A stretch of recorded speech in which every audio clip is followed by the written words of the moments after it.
അങ്ങനെ ആ ഓർഡർ വേറെ ആരും എടുത്തില്ല. ആ ഫുഡ് എനിക്ക് കിട്ടി. ബിരിയാണിയാണ്.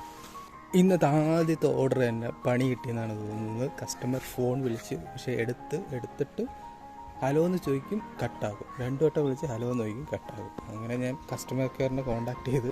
അങ്ങനെ കസ്റ്റമർ കെയറിൽ നിന്ന് ഫോൺ വിളിച്ചിട്ടും അവരെടുക്കുന്നില്ല. പിന്നെ എനിക്കെന്തായാലും വെയിറ്റിംഗ് പീരീഡ് ഉണ്ട്. ഒരു 15 മിനിറ്റ് ഇവിടെ വെയിറ്റ് ചെയ്യണം. അതിനുശേഷം മാത്രമേ എന്തെങ്കിലും നടക്കൂ. ഒന്നും പറയില്ല. ആദ്യത്തെ ഓർഡർ തന്നെയാണ് ഇങ്ങനെ പണി കിട്ടിയത്. അവർ ഫോൺ വിളിച്ചിട്ട് കിട്ടാത്തതല്ല, അവർ അറ്റൻഡ് ചെയ്തിട്ട് കട്ടാക്കുകയാണ്. അവർക്ക് ഫുഡ് വേണ്ടെന്നാണ് എനിക്ക് തോന്നുന്നത്. എന്തായാലും ഞാനിവിടെ കട്ട പോസ്റ്റാണ് കേട്ടോ.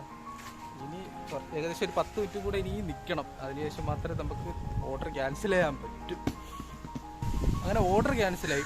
15 മിനിറ്റ് വെയിറ്റ് ചെയ്ത് കസ്റ്റമർ കെയറിനൊക്കെ വിളിച്ച് ഓർഡർ ക്യാൻസലായി. പക്ഷേ ഇനി 12 മിനിറ്റ് വീണ്ടും നിൽക്കണം. അടുത്ത കസ്റ്റമറിന് ആ ഫുഡ് പുതിയ കസ്റ്റമറിനെ കണ്ടെത്തുകയാണ്. അതിനുവേണ്ടി 12 മിനിറ്റ് ഇനി വെയിറ്റ് ചെയ്യണം.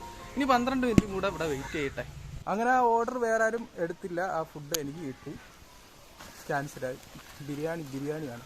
കുറ്റിച്ചിറയിലെ ബിരിയാണിയാണ്. ഫുൾ ബിരിയാണി. അപ്പോൾ ആദ്യത്തെ ഓർഡർ തന്നെ ക്യാൻസൽ ചെയ്ത് അങ്ങനെ ആ ഫുഡ് എനിക്ക് കിട്ടി. നന്നായി. പിന്നെല്ലാം എന്തിനു പറയാനാണ്. എൻ്റെ അരമണിക്കൂറാണ് ഇവിടെ പോയത്.